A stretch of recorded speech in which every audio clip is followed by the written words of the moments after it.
Hello friends. Today in this video we will see how to convert Word file into PDF. There is two methods to convert file. We are doing both, one by one.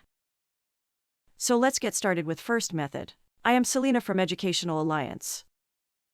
This is your Word file, click Open, then select File menu.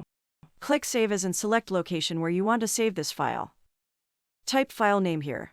And select Save as PDF from drop-down menu at here. And then click Save button here.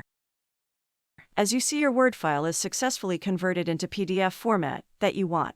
Now, let's take a look on second method. Open any browser that you want. Now, click over here and type Word to PDF Converter to convert your Word file into PDF format. And you will landing over here. Click on this second link. It will take you at here. Just drag and drop your Word file at here.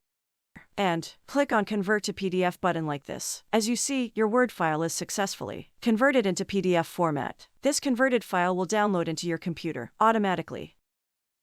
Now click over here and select Open to check converted file. Now file is in PDF format that you want. That's it, guys. As you see how is simple to convert Word file into PDF. Thanks for watching this video.